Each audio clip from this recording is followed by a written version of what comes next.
this is Ivan and you're with UFO Disclosure Boat Area. Today I'm in California and I'm talking with one of my best friends, Kat.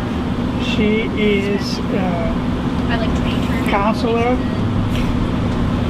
I am a minister with She, Spiritual Healers and Earth Stewards, and I'm a member of Prepare for Change and a council member. I help run meetings. I help with the volunteer coordinators, which is the groups that get together to decide what we're going to talk about from week to week. Yeah, and I have interest about this group, Prepare for Change, and probably you're the person who can tell more about that. Why we have to prepare for change and why? For what? Okay. What can change? Well, first off, the group was started in 2013.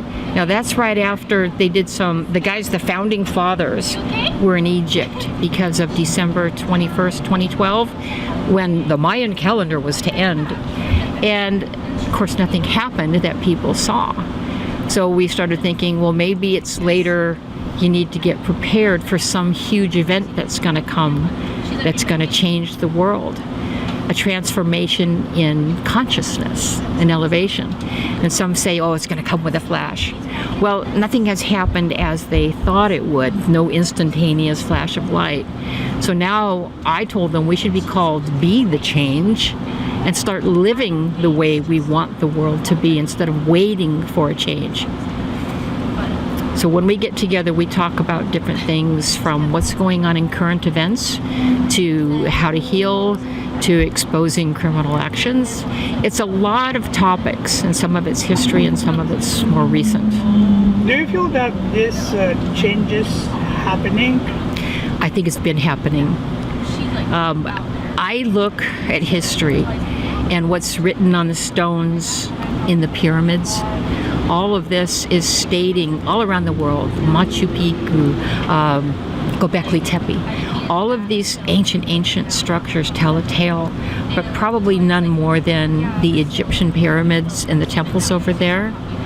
And it's actually the Bible story written on the walls. So it's possible that the Bible is a bit of a misinterpretation. So what's reflected in the stars, and today, oddly enough, is the actual Lionsgate portal when Leo aligns with the sun in Regulus, and Regulus means little king. So in my mind, we are all made in God's image, per the Bible, and God is love. So right now, Leo represents love. So there's one more star, Alkaid, which is also the biggest one at the end of the Big Dipper. All of these are lining up. Alkaid means the gate, so Lion's Gate. All of these happening now means to me that humanity is coming back to love, one love for each other. We're evolving, I hope. But you can only do it one person at a time. You can't make the world just flip a switch. What exactly make people to change? How exactly happening that changes? Well, I think a lot of that's through compassion with some of the terrible things that we've seen. We saw 9/11. That was a big one for people. I remember being very upset about the whole thing, and then I saw Building 7 fall, and it's like, wait a minute, something's wrong here. So you start connecting the dots. Then we had the whole pandemic. I mean, so many things have happened that didn't make sense. So people are waking up to something's a little bit different, but the only way to fix it is them stepping up into their own sovereignty again, instead of waiting for somebody else to come in and be a hero and tell them what to do with their lives. So when this changes happening can happen, how the humans, how that affecting the humans? They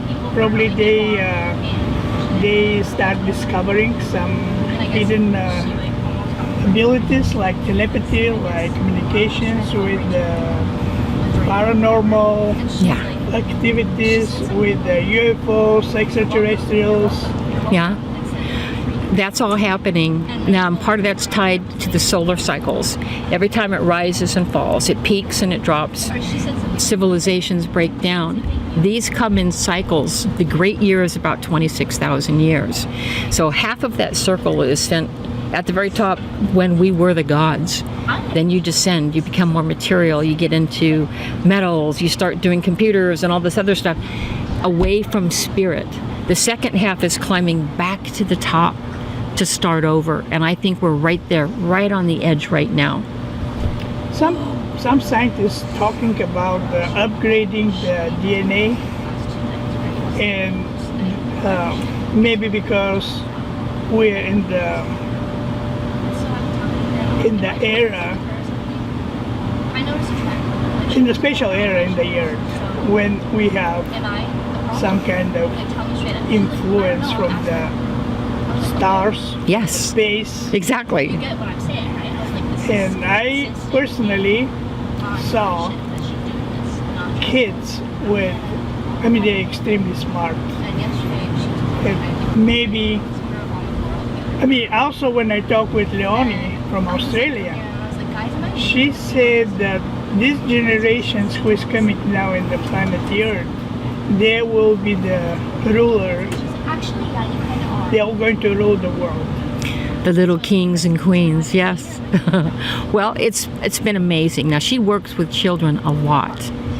I did, back in the 80s and 90s, as working with the Sheriff's Department, one of the groups that went through there was the Boy Scouts. So we had all these kids between 14 and 21 that we were teaching first aid, CPR, how to go look for people, rescue people, that kind of stuff. The consciousness today is a lot different from even those few years ago, 20 years ago. It's a big difference. Right now, I'm seeing kids, like Leona says, they're more switched on. They're more responsive and reacting to their parents. Like they seem to understand right away what's being said. And I'm seeing them trying to talk and mimic. It's been amazing to see how switched on these kids are. I would love to be able to talk to a young one that's just learning verbal skills and say, hey, do you remember where you were before you were in your mommy's tummy? Just to see how many remember previous lives. Because I'll bet you'd get some pretty good stories if they asked. Do you have personal experience with that changes?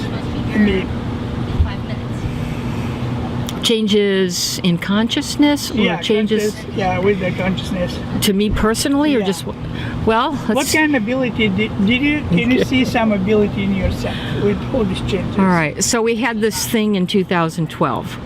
In 2013 I was having heart problems, chest pains and trouble breathing, and I went in, they said, oh, you've got a 60% blockage, oh, you need a procedure, and I didn't want to do it. And I was reading The Secret is the Prayer, it's Greg Braden talking about how to get that ancient language from the Bible of how to heal.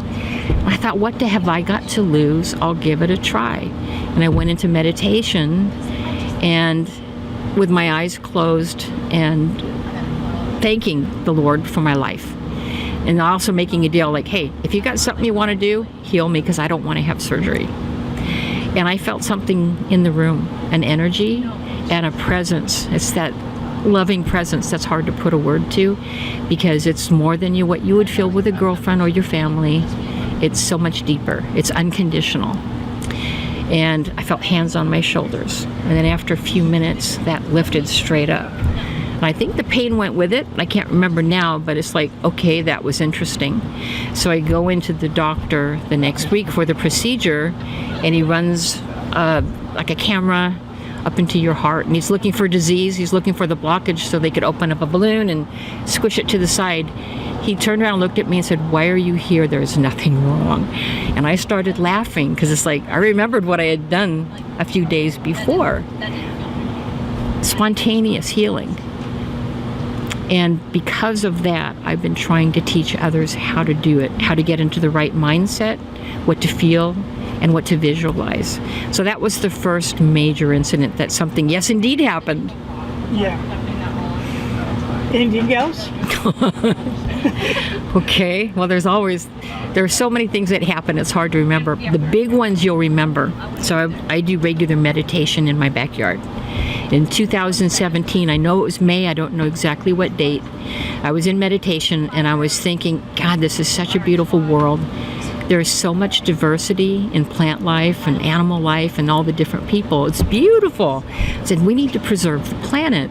It would be nice to have had other beings come from other planets to visit, so we should preserve it. And all of a sudden, I get nudged to open my eyes, and I looked up, and over the top of the house is this big flash. And then a second later, over my house, this teardrop shape, something that looked like it was as big as the Goodyear blimp, but I could only see the bottom. It lights up and then shoots off as if it had never stopped. And I thought, wow, that's an interesting side effect from meditation. And I walked in and I told my husband about it, and of course he rolls his eyes, yeah, sure, you saw a spaceship. About 40 days later, it happened again, almost identical. It's like, okay, you did 15 years with the sheriff's department, you drove ambulance for almost 4 years, you know how to see and report. You're a trained observer. Get over it. You saw what you saw. But then I didn't know who to tell. Yes. Who do you tell when you have experiences like that? Do you think people now, the humans, is more open these days? Thank God. Yeah, was it 2019 when they finally came out and said, oh yeah, UFOs are real? It's like, what took them so long to actually come out and say it, though we've heard stories about it from as early back as the 50s. If you look at writings on the cliffs in Utah, just all over the planet, it shows these really strange looking beings that are not from Earth. Even in Egypt, they have one wall that somebody had attempted to cover it and that piece fell off. It shows what looks like a hovercraft, a tank, a helicopter, all these things that would be from the future. So how would they know about that? Yeah. So time travel is probably something that's true too. So what do you think about all that? I mean, there's a lot of topics we can discuss because there's a lot of interesting topics for the audience, especially in Bulgaria. For them, for Bulgarians, all the stuff we're talking right now, it's completely new, and many of them probably they're just wondering right now if we just kidding each other or maybe we're talking about something serious. Very and serious. I'm telling you, all this is serious. Well, here's my thought. Because those pyramids, as old as they are, and they try to say that we've only been around for 5,000 or 6,000 years, and that doesn't make sense, especially in light of all the other structures they're finding and dating. So what if Earth had reached a very high point in civilization, and then something happened, either a natural cataclysm, or maybe mankind got crazy with weapons and maybe they destroyed it.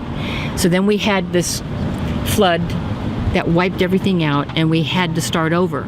With so few people, wouldn't the memories be pretty much lost as well? So people have this amnesia of where they came from and they had to start over. And from what I understand, this would be the 5th or 6th generation of man. So maybe this time we'll get it right and we'll actually evolve into something better, something new. Human 2.0? 3.0? I don't know. Yeah, very interesting. Do you think that humans is ready to meet with the extraterrestrials, or some people say our star friends? Well, for me personally and most of the people that I deal with, yes, we're actually excited about it. Costa of ET Let's Talk is a good friend, and we've been like, we'll put our thumbs out, we go out every month and look to the stars and we meditate and we try to send a light up, say, here we are, come on down in peace, because we could sure use some mentors right now, somebody to show us the way, somebody who's already been through what humanity's going through, where you're right on the brink of destruction, and then you either fall over the edge or you take that leap of faith and you try to do something new and better. I think that's where we are right now. And if they came, hopefully it's to be a mentor, to offer guidance, but not to try to take over the world. I know there are some people that saying, well, if you reach out, you don't know, maybe they'll be like the colonists that came to America, wiped out the Indians and took the land, or the British, they go to Africa and they take over Australia. they don't want them to be like that. But I think there is some real credence to that Star Trek deal, the non-interference. I think there's something true about that they can't help unless asked. Doing meditation or following some protocols for contacts with ET. The CE5 protocols, yeah. I heard many people talking for different kind of protocols, and maybe this is about the condition of your consciousness at that moment, and opening your mind to be with open mind, to just have desire to make this contact. Absolutely. Have you done this? Yes, and I think the biggest difference, because a lot of people say, oh, I'm afraid, I don't know if I'll be abducted. Well, I think whatever kind of information you're putting out to the universe, if you're putting out love and an open invitation and to work in cooperation, not competition, that's what your experience is going to be. But if you're saying, I'm afraid, then maybe the mirror from the universe is going to give you a fearful experience, an abduction experience. So I think it's really important that if you want to do this, you have to set that aside, that part of you that's still fear-based, the id inside, the primitive mind, and start elevating your consciousness to something higher. Yeah. So if you're in a higher frequency with your thoughts, then I would assume anybody that can travel across the stars is very similar. They've only showed up over my house when I'm in those deep states and expressing love. Just like with the healing, same thing. Yeah. What you can say to the audience? Well, everybody who would like to make that change for better, to become more sensitive, what you can say to the audience in this point? Well, if it's about meditation, a lot of people say, I don't know how to meditate. And some people will tell you, oh, you have to quiet your mind. You have to think of nothing. Well, that's pretty hard to do. What I like to do is picture something from my past that was really special to me. It could be riding my horses. I loved riding on the trails, or seeing a beautiful sunset on the ocean, something I hope you saw yesterday. Being with somebody very special, a child, a parent, a lover. Yeah. If you think about that, you can create that wonderful feeling of love, unconditional love, to the point where you feel it in your body, your chest. It starts to get a little warm. So when you're there, you're ready. It's just, you do it often enough, it becomes natural. You don't have to drum up some memory to make it happen. But the practice will make it easier. And also, just using the words thank you as a mantra. Thank you for everything in your life, for every experience, because even the bad ones have a lesson for you. So don't look at it as fear. Now, if you don't believe in reincarnation, maybe that's a little harder. I don't believe in a true death, so I'm not afraid, because I know I'll come right back, if that's what I want to do. So if you can set that aside and just know and trust that the universe is offering information to you through these experiences, and even the bad ones, what's the lesson for you to learn? So then you go, oh, okay, I get it. And if I can get over making mistakes and moving on to doing something positive, then those things won't happen again in my life, because I'll have learned the lesson. Yeah. All right. Thank you very much, Kat, for your time to be together with you for Disclosure Bulgaria. We're friends forever, and stay in touch.